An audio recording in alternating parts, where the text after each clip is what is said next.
Hey there, quick thing before we dive in. If you are a coach, a creative, or a storyteller who wants to show up like your fave self, either online, on stage, or even just on Insta stories, I created something just for you you're going to absolutely love.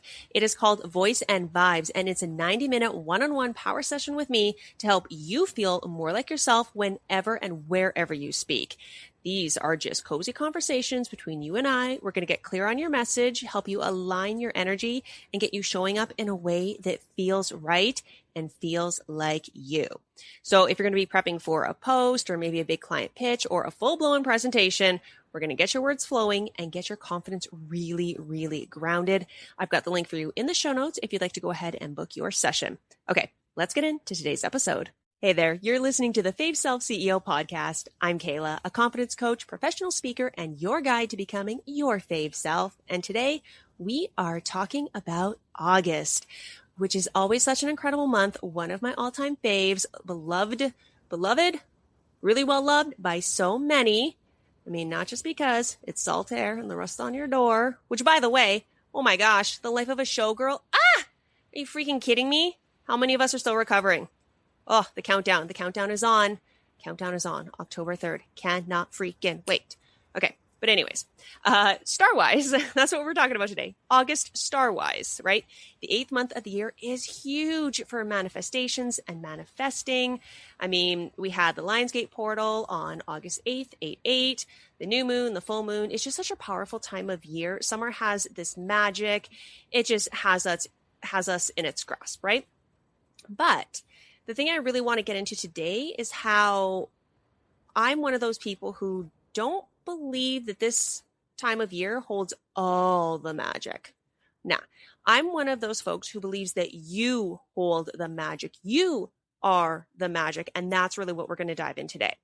Now, I am a big astrological girly. I 1000% had all the celestial themed bedroom items as a teen. I still have a Pinterest board full of Sagittarius tattoo ideas. But after being in this personal development space for almost 10 years now and being completely absorbed and absolutely obsessed with this world, I think I have a much healthier balance these days than I did back when I first started reading tarot and looking into transits and digging into all that good stuff. And I first came to this realization that maybe I shouldn't be putting so much weight on, events outside of me back on February 22nd, 2022.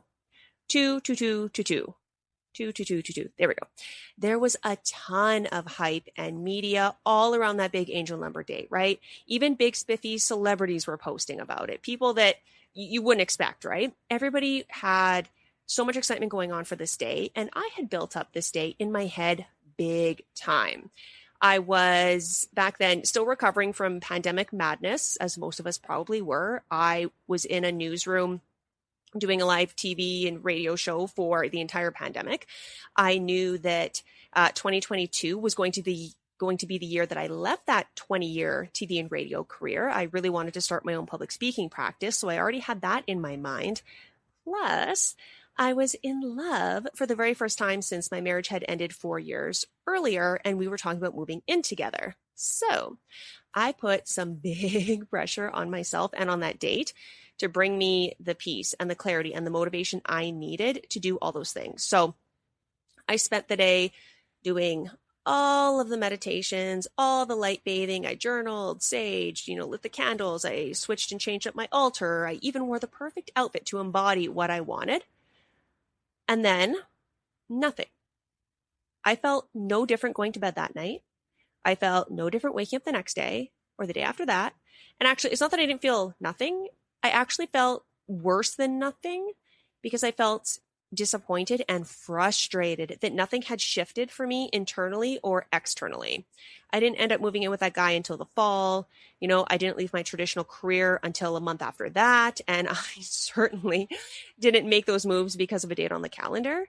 Like looking back on it, I made those moves because that's when the timing was right for me, like divine timing, like when it felt the most aligned for me to take those steps, but it was still on me and in me to take those steps. And I mean, talking about it now, like, yeah, I do feel like slightly foolish for hanging these big life-changing decisions, like living with someone and changing careers on an astrological date.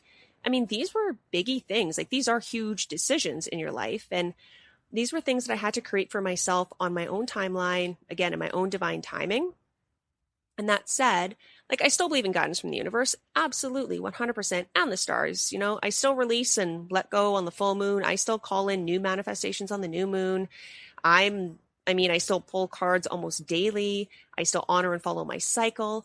But I know and truly believe that I follow and listen to my fave version of myself above all else, above anyone else. And I really believe in finding that balance for yourself. I don't believe there can be balance in a lot of areas in your life, but I feel like when it comes to this, where you want to put your faith and your trust, it's good to have a balance, right? What feels good to believe in and what feels good to follow, and only you can decide that for yourself. I do not think, in a million years, I do not think that we should hand over all of our control, our responsibility for our lives, our decision making to external forces, right? Not the stars, not the moon, not your card deck, not your psychic. Like even I read horoscopes all the time. Even your horoscope, I think, should be taken with a grain of salt. Someone else can say something to us, and if we truly believe it and tuck it into our subconscious, it can completely mess us up or hold us back. And this reminds me of a story, and I wondered whether or not I would share this story, but I think I'm going to because it's intense, it's severe. I feel like I should maybe give a warning. It does talk about death, but it completely illustrates my point of how somebody outside of us can say something to us and it can completely derail our life in such a negative way that we completely lose ourselves. So once a few years ago, I knew a guy who went to a random psychic. Like I think he was traveling, he was on a trip, went to a psychic, and she told him he was going to die on a certain date. Yeah. She gave him his like death date. And I wish I was kidding about this. I'm still floored by this story. Beyond being completely unethical and just a shitty effing thing to tell somebody, like he didn't even ask her for that. She planted this massive fear in his head. And like, who can blame him? If somebody said to you, totally unprovoked, that's not what you were asking for, hey, heads up, you're going to die on this date. Like, yeah, no kidding, that would mess with you big frickin' time. And so then he went and spent the next couple of years living like he was dying, which, I mean, that sounds great. Yes, 100%. Life is short. Live every day like it's your last. Nothing wrong with living your life to its fullest. But what I mean by this is he had spent all his money. He was going into soul crushing debt because he was traveling and ticking off these dreams and just going wild, doing whatever he wanted very recklessly because he thought he wouldn't be around much longer. That's crazy, right? And he obviously and very thankfully didn't die. He's still here with us, but he had to declare insolvency. He lost everything. And last time I saw him, he was so miserable and so down on his luck. It was like the life had been sucked out of him. Like he was barely existing. So yes, this is an extreme case, 100%. But again, it illustrates my point. We have to be so careful about what we believe and where we put our faith and who we listen to. I love psychics. I love mediums. I go to a few that I trust and I believe in. But even then, I don't 150 freaking percent believe everything they say is gospel. I don't think you should do that. Again, you need to have that balance. So instead, my best advice would be to journal and ask yourself the questions you have, right? Let your soul tell you the answers. I spent a few hours last Friday morning on August 8th, the Lionsgate portal, journaling so that I could hear from my fave self. And I shared 3 of the big questions on Instagram, but I'll share them here with you as well. And these can be done any time of year. It doesn't have to be August. That's another thing I want to talk about. Like, it doesn't have to be like the first of the month or a new moon, or it can be just a random day, right? Random Tuesday afternoon.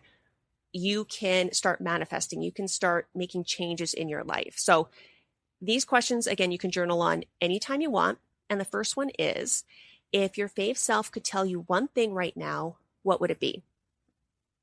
The second one I journaled on was, what part of you is ready to step up and be seen? That one I love sharing with my clients. And then the third question is, if you trusted yourself 100%, what's the next big move you'd make? And I'll put these in the show notes for you as well, in case you're driving or walking. And also, you can ask yourself every day while you're getting ready, you're brushing your teeth, walking your dog, just ask yourself daily, how do I want to feel today? Because again, don't wait until Monday, the first of the month, the new moon, the full moon, to feel the shift or make a shift happen. decide wherever you are, whenever it is.